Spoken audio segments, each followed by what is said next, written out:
So I'm currently in my fifth month of unemployment, and like many, I want to get back to my career field. I have no idea when that's supposed to happen, but I'm optimistic that when it's my time, it'll be my time. So today I'm going to discuss the two P's of unemployment and how I exercise both of them. So let's get into it.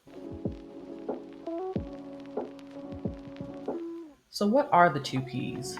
Well, the first P stands for patience, and the second stands for preparation. Two key components to getting through unemployment. Patience is something that I still struggle with to this day.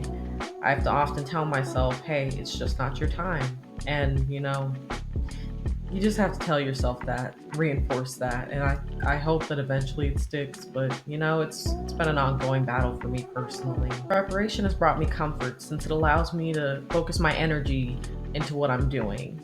So having that preparation has been key for me because it's all a part of pre-staging, making sure that you set yourself up in the best possible way for when your time does come to get that job or that opportunity. While still exercising patience, there are a few things you can do in the preparation phase that will make things go a little more smooth.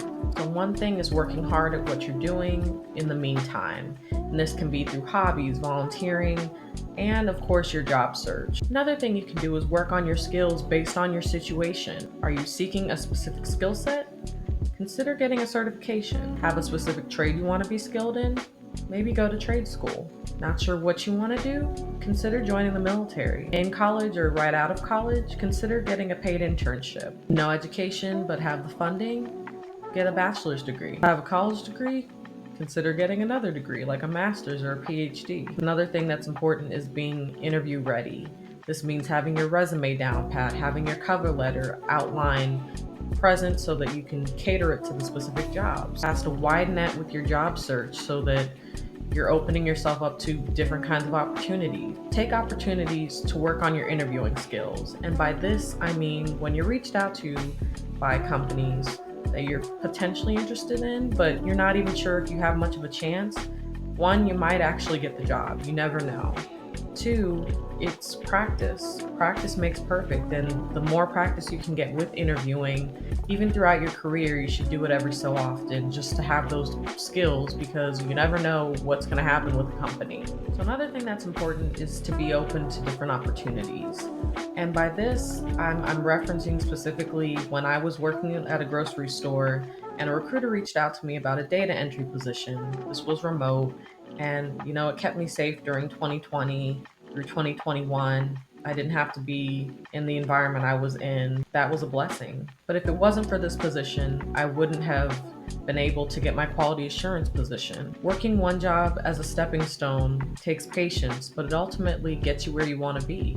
At the minimum, it's potential interview experience. So another thing is that you need to be prepared internally. Right now, it's more important than ever to make sure that you're ready for an opportunity when it arises. By this, I mean preparing mentally, physically, and if applicable, spiritually. This is not the time to lose yourself completely. This is the time to train for the next opportunity. In terms of your preparation, you need to do so mentally. Address what needs to be addressed so that you can focus on the next opportunity. Physically, get cardio and weight training in so that your body's at an optimal level to be able to sustain and do what needs to be done for that next opportunity. If you have belief, now's the time to pray and exercise that belief in a way that serves you for what's coming next. The whole point is to get yourself aligned so that you can be the best version of yourself for that next opportunity when it comes. It takes time to work on patience, but I truly do believe that it's something that we work on throughout the course of our lifetimes. Preparation is key to staying focused and even preoccupied in the meantime. But what matters is that we roll with the punches and stay grounded during these times of uncertainty. In a job market where there are more job seekers than jobs available, preparation and patience are key to keep your sanity. The reality is, some people are going to get jobs quicker than others. At this point in time, you can have all the experience and still feel like you're bottom of the barrel because you're not getting access to these opportunities. But what we do now is key to make sure that we're ready when our time comes. If you made it to this point, thank you for giving a small channel the time of day. If unemployed, how do you keep yourself sane during these times? What advice do you have for the job seeker in 2025? Have you been part of the Doge layoffs? Or have you been part of the government shutdown layoffs? Let me know in the comments. I think it's important that we have community during these times. It's easy to get discouraged from the news and commentary on what's going on in the world. The job market is stacked against us, but just know that you aren't alone and that your time is coming. Good luck out there, and I truly mean that. It's hard. There are some people who've been unemployed this whole year. Some people have been unemployed since last year.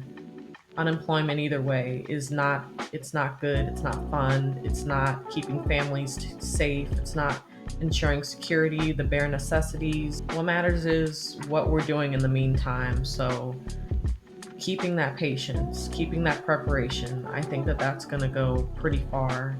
And I hope that you got something out of this video. But that's all I've got for this one. So I'll catch you in the next one. Bye.